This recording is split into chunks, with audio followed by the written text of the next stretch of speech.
할렐루야. 오늘 또 주님께서 잘해주시는 복된 하루가 될 줄로 믿습니다. 오늘 함께 묵상할 말씀은 고린도후서 9장 1절부터 15절까지 말씀입니다. 제가 한번 읽겠습니다.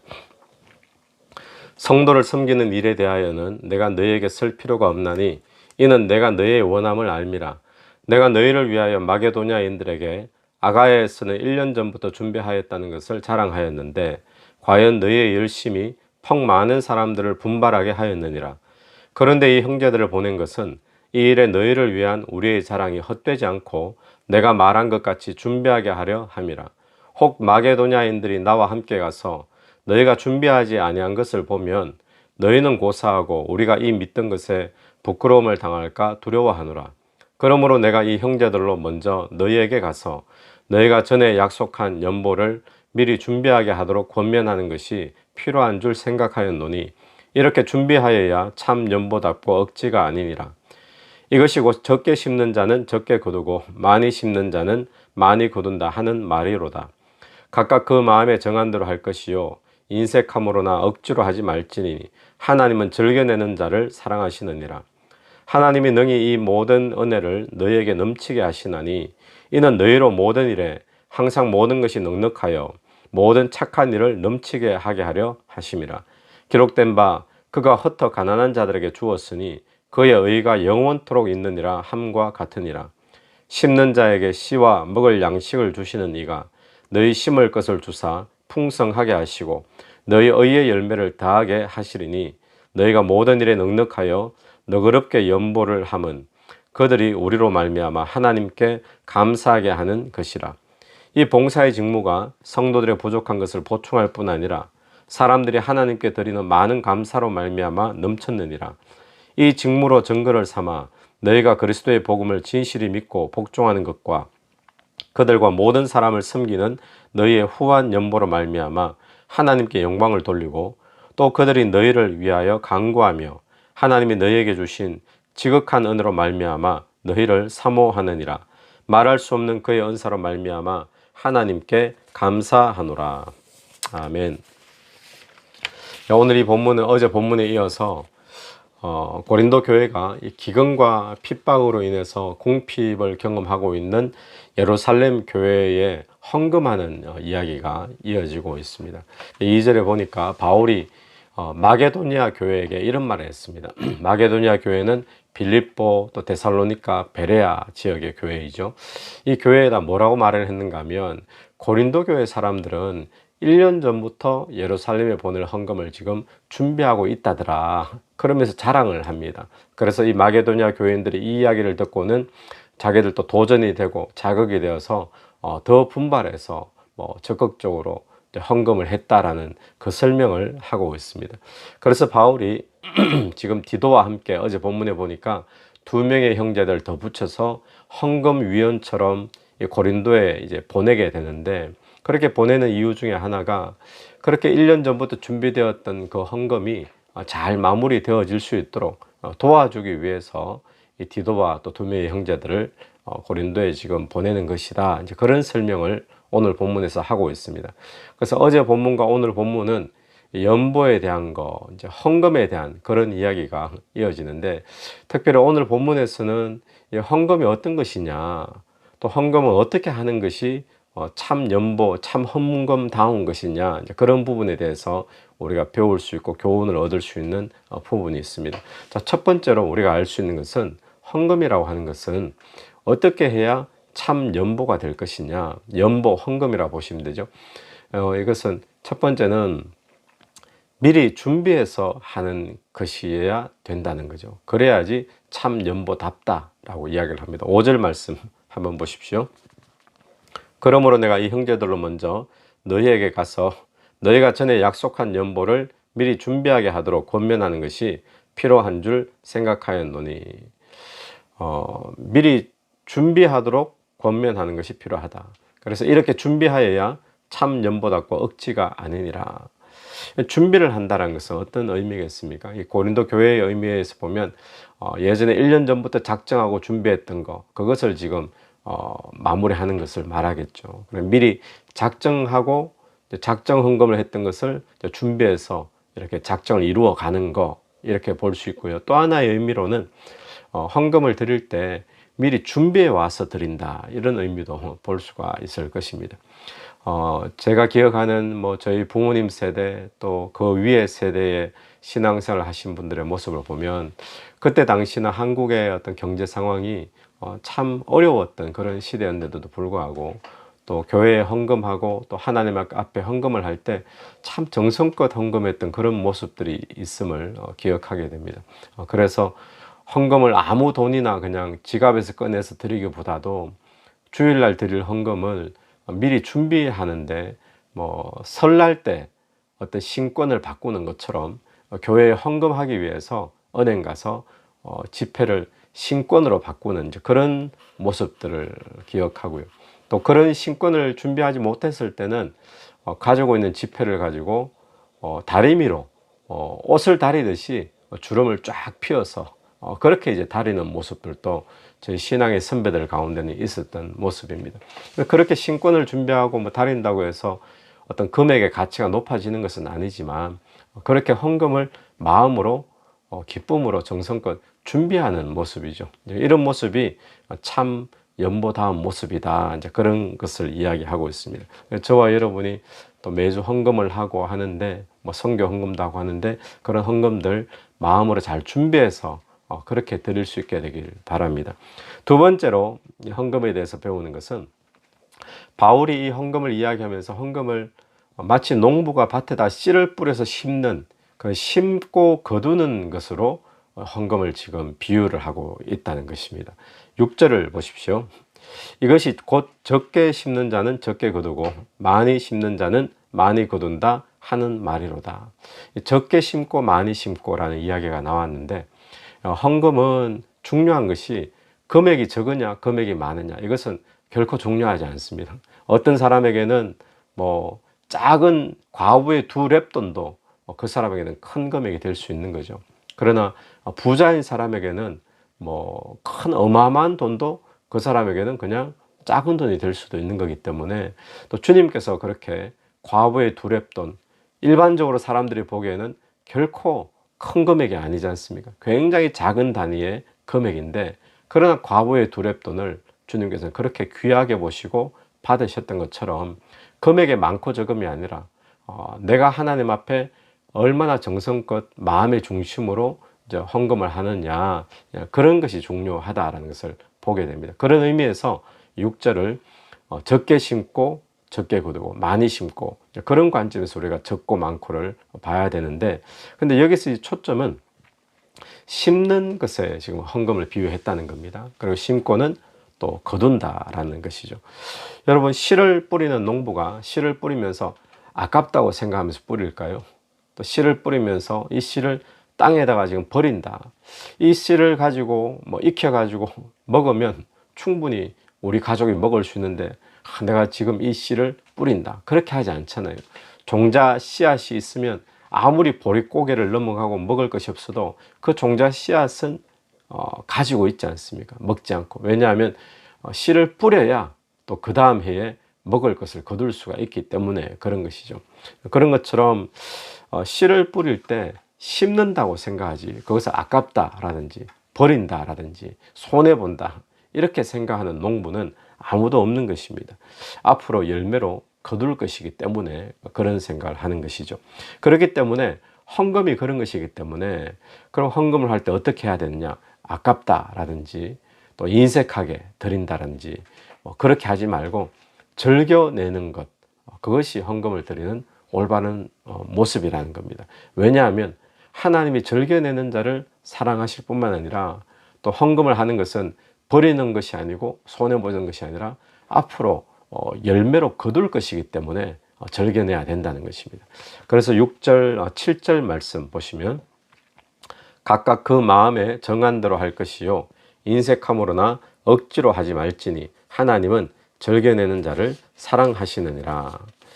그리고 8절도 보십시오. 8절에 하나님이 능히 모든 은혜를 너에게 넘치게 하시나니. 그러면 이렇게 연보를 한 사람들이 받는 누릴 축복은 무엇이냐? 하나님이 이 모든 은혜를 너에게 넘치게 하셔서 이는 너희로 모든 일에 항상 모든 것이 넉넉하여 모든 착한 일을 넘치게 하게 하려 함이라. 은혜를 넘치게 해주셔서 모든 일에 넉넉하게 만들어 주시고 부족함이 없게 만들어 주셔서 그럼 뭘 하게 하시느냐, 또 모든 착한 일을 하게 하도록 하신다는 겁니다. 그러니까 이것은 선순환이 되는 거죠. 이렇게 정성껏 하나님 앞에 참 연보를 하는 자는 하나님이 또 연보할 수 있도록 은혜를 주신다는 겁니다. 그래서 연보를 하고 나면 뭐 경제적인 어떤 플러스와 마이너스로 따진다면 마이너스지 않습니까? 그럼 그만큼 비워져야 되는데 하나님이 또 비워져서 부족함을 느끼지 않도록 넉넉하도록 지금 해주신다는 거예요. 그래서 또 착한 일을 하도록 해주신다는 겁니다. 그런 이제 선순환적인 어떤 축복이 있고, 또 9절 보면 기록된 바 그가 흩어 가난한 자들에게 주었으니 그의 의가 영원토록 있느니라 함과 같으니라. 구약의 말씀을 인용했죠. 기록된 바 그가 흩어 가난한 자에게 주었으니, 그러니까 자기가 가진 것으로 또 필요한 가난한 자들에게 나누어 주는 것, 그것을 하나님께서 의로 여길 만큼 귀하게 보신다, 기뻐하신다는 것을 말합니다. 그 10절 심는 자에게 또 심는 자가 나옵니다. 아까 파종하는 것과 같은 비유죠. 씨와 먹을 양식을 주시는 이가 너희 심을 것을 주사 풍성하게 하시고 너희 의의 열매를 더하게 하시리니. 그러니까 주인이 심는 농부에게 씨도 줍니다. 심을 수 있도록. 씨뿐만 아니라 먹을 양식까지, 수고의 양식까지 또 주신다는 것이죠. 그래서 헌금하고 또 헌신하는 그런 자에게 하나님께서는 또 더 그렇게 할 수 있도록 또 씨를 주시고 또 양식도 공급해 주시고 또 열매도 보상도 해 주신다라는 것을 10절에서 말합니다. 그 11절 보면 너희가 모든 일에 넉넉하여 너그럽게 연보를 하면 그들이 우리로 말미암아 하나님께 감사하게 하는 것이라. 그러니까 헌금했던 그 헌금을 통해서 그 헌금이 쓰여지는 곳에 있는 그들이 하나님께 감사하게 되겠죠. 그 헌금이 쓰여질 때 그 대상들이. 그래서 그렇게 감사하도록 하기 때문에 우리가 또 너그럽게 넉넉하게 또 할 수 있다라는 것을 말합니다. 그러니까 헌금이 열매를 맺을 때 나에게 뿐만 아니라 헌금이 쓰여지는 곳에도 그들에게 은혜로 또 감사로 열매 맺게 되어지는 그런 축복이 헌금 가운데 일어나는 것입니다. 오늘 또 저와 여러분이 하는 헌금, 뭐 여러 가지 제목의 헌금들이 있고요. 또 선교 헌금, 뭐 구제 헌금, 그런 헌금들이 우리에게 마이너스가 되는 것 같지만, 그런데 하나님께서는 은혜를 부어주시고 또 넉넉하게 해주셔서 또 모든 선한 일을 할 수 있도록 또 그렇게 해주심을 오늘 말씀을 통해서 우리가 보는데, 또 그런 은혜가 있음을 기억하면서 주님 앞에 참 연보 생활을 우리가 할 수 있었으면 좋겠습니다. 저는 오늘 이 말씀을 보면서 한 분이 생각났는데, 예전에 오래전에 저희 교회도 다녀가시고 또 간증을 해주셨던 분인데, 이분이 이제 뉴질랜드 오클랜드에 계시는 목사님입니다. 이연태 목사님이고요. 재벌 하나님 나의 아버지라는 그런 책을 지으셨던 분인데, 이분은 오클랜드에서 1,000만 불이 넘는 10층짜리 오클랜드 시내에 빌딩을 2채나 소유하고 있는 분이십니다. 그리고 영어 학교를 또 운영하면서 선교를 하시고, 또 한국의 기독교 방송국을 통해서 한국의 농어촌의 자녀들이 해외에 어학연수 올 만한 그런 여유가 많이 없으니까 해마다 뭐 수십 명씩 이들을 선발을 해가지고 6개월 어학연수 전액 장학금을 이제 주면서 또 이들을 어학연수 시키고 또 돌려보내고 그런 사역을 하시고, 또 본인이 가지고 있는 그 빌딩을 선교센터를 만들어서 뉴질랜드에 있는 많은 선교단체들 사무실이 본부가 또 거기에 모이도록 그런 선교를 또 하시고, 또 영어학교를 통해서 각 나라에서 오는, 거기에는 무슬림권, 뭐 불교권에 또 동남아시아에 많잖아요. 이런 학생들을 대상으로 또 선교하고 복음을 전하기 위해 인터내셔널 처치를 또 목회하고 계시는 분이신데, 이 일들이 하나님의 은혜로 다 시작되었던 그런 귀한 간증이 있는 분이십니다. 근데 이분은 나이가 이제 드셔서 뉴질랜드에서 그 신학 공부를 시작하게 되시는데, 돈 한 푼이 없는데 너무나 빠듯한 물질 경제적인 여건인데 하나님께서 놀라운 방법으로 땅을 주시고 또 빌딩을 주셔서 지금 그렇게 그걸 가지고 세계 선교에 그게 귀하게 쓰이는 이제 그런 분이십니다. 그래서 이분은 뭐 그것뿐만 아니라 수많은 주변에 또 선교사들 또 북한 선교에 또 알게 모르게 늘 도우시는 그런 분이신데, 이분이 어느 날 한국에서 어떤 직장을 마치고 또 신학교를 가려고 하다 보니까 또 뉴질랜드에 오게 되셔서 나이가 40이 넘어 뉴질랜드에서 신학 공부를 시작하시는데 너무나 빠듯한 생활이죠. 가정도 있으시고. 그런데 어느 날 기도 가운데 하나님께서 어느 지역에 가서 땅을 사라는 감동을 이제 주시더라는 거죠. 자신은 돈이 하나도 없지만 가보니까 그 지역은 소나 양을 키우는 목축하는 지역이기 때문에 본인의 어떤 선교 비전하고는 전혀 상관이 없는 땅인데 자꾸 그곳에 땅을 사라. 그래서 땅을 알아보니까 마침 그 지역에 이제 파는 땅에 연락이 왔는데 한국으로 치면 17만 평의 땅이었습니다. 138에이커. 굉장히 큰 땅이죠. 근데 17만 평의 땅을 파는데 주인이 땅을 두 개로 나누었어요. 2만 평, 15만 평. 각각 100만 불씩. 그래 합치면 200만 불이죠. 2만 평이 100만 불, 15만 평이 100만 불. 그런데 이 땅을 하나님이 돈도 없는데 자꾸 사라는 감동을 주시고, 또 마침 집 주인이 놀랍게도 당장 돈을 내지 않아도 된다. 2년 기간 동안에 돈을 낼 수 있도록 해주겠다라고 그렇게 해주는 바람에 계약을 하게 됩니다. 돈 없이. 계약을 했는데 더 놀라운 것은 주인이 아직 돈도 다 갚지 않았는데 그런데 계약하자마자 명의를 바꿔준 거예요. 그래서 이 목사님의 명의로 되어버렸습니다. 돈도 아직 내지도 않았는데. 그리고는 주인 생각에는 이제 그렇게 한 이유가 갖고 있으면 재산세를 세금을 내야 되니까 이 2년 기간 동안에도 세금을 안 내야 되겠다 싶어서 명의를 일찍 이전을 해준 거죠. 그런데도 여전히 이 목사님은 돈이 없으니까 그렇게 몇 달이 흘렀습니다. 근데 어떤 사람이 전화가 와서 땅을 팔아라는 이야기가 있었습니다. 근데 그 땅이 두 개로 나눠졌잖아요. 2만 평, 15만 평. 근데 15만 평 좀 꺼진 땅인데 이 15만 평의 꺼진 땅을 400만 불 줄 테니까 팔아라는 연락이 왔다면, 이 목사님이 너무 놀래가지고 처음에는 장난 전화인 줄 알고 있었는데 너무 떨려서 결정을 할 수가 없었답니다. 그러면서 시간이 조금 흘러가는 동안에 땅값이 자꾸 올라가가지고 결국 780만 불 뉴질랜드 달러로 팔은 거예요.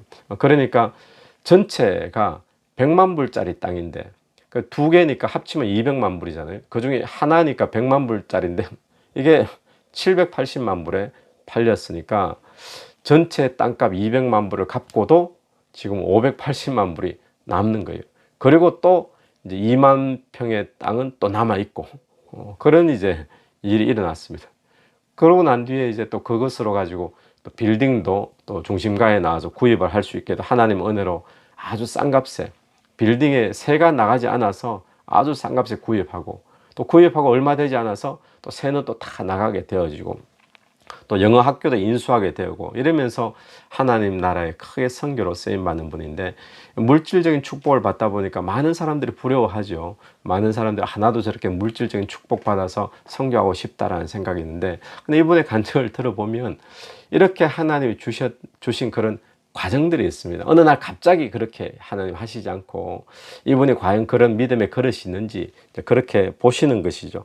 그래서 이분에게는 오늘 본문처럼 믿음으로 심는 그런 과정이 분명히 있었습니다. 그리고 또 이분에게는 미리 작정해서 주님 앞에 헌금을 드리는 그런 아름다운 마음들이 있었던 거예요.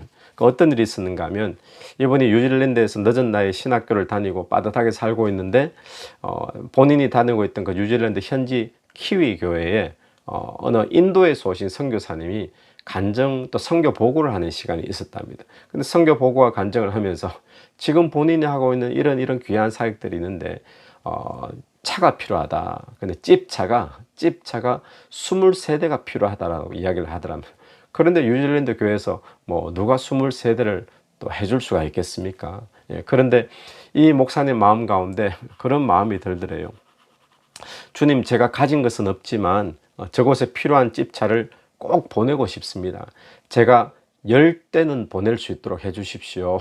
그렇게 기도를 하고 작정을 한 거예요. 근데 본인도 지금 생활비가 빠듯하고 매주 렌트비 내는 것이 빠듯한데 어떻게 집차 한 대 값이 뭐 싼 값은 아니잖아요. 근데 그걸 10대나 지금 보내기로. 현실적으로 참 불가능한 그런 이제 작정 헌금이었다는 겁니다. 근데 그 후에 돈이 생길 때마다 조금씩 저축하고 그래서 차 한 대 구입해서 보내고 또 돈을 또 생길 때마다 저축해서 또 한 대 보내고 이러다 보니까 몇 년에 걸쳐 가지고 10대를 보낸 거예요. 참 귀하죠. 대단하죠.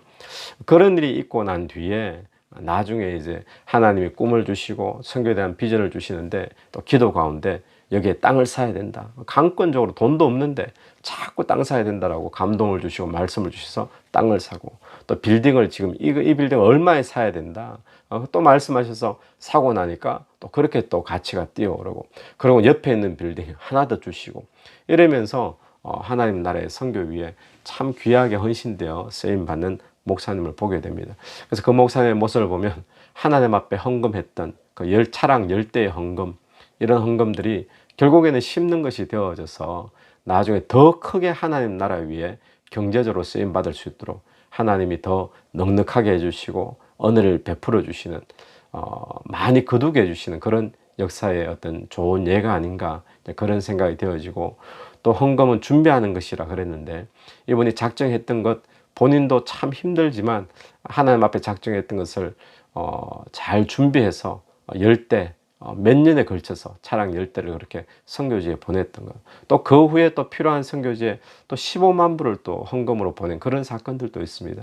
그러니까 그런 일들을 통해서 하나님이 이분의 그릇을 넓혀주시고 더 귀하게 쓰임 받을 수 있도록 더 채워주시는 것을 우리가 보게 됩니다. 그럼 오늘 저와 여러분이 헌금하는 것, 오늘 이 묵상을 잘 하셔서 내가 과연 헌금할 곳이 있는가, 또 어느 곳에 헌금할 것인가, 나는 헌금을 할 때 인색함으로 혹시 하진 않은가, 또 헌금을 하실 때 우리가 심고 거두는 원칙, 우리가 그것을 잘 기억하면서 저와 여러분의 헌금이 하나님 나라에 또 헌금의 대상자들에게 감사가 넘치게 되고 하나님 앞에 영광 돌릴 수 있는 그런 복된 헌금으로 쓰여지게 되기를 간절히 바랍니다. 기도드리겠습니다. 하나님 은혜를 감사합니다. 하나님 오늘 또 우리의 삶에 헌금하는 모든 자세와 우리의 태도들을 생각들에 어떤 변화가 있기를 원합니다. 하나님 인색함으로 하지 말게 하시고 자원함으로 또 미리 준비함으로 또 심는 마음으로 그래야 하나님 앞에 영광 돌리고 또 이 헌금이 쓰여지는 곳에 감사가 넘쳐날 수 있도록 그래서 헌금을 함으로 더더욱 하나님 앞에 더 귀하게 쓰임받는 삶이 될 수 있도록 주님 은혜를 베풀어 주시옵소서. 예수님 이름으로 기도드립니다. 아멘. 오늘도 예수 이름으로 승리하시는 복된 하루가 되기를 간절히 바랍니다.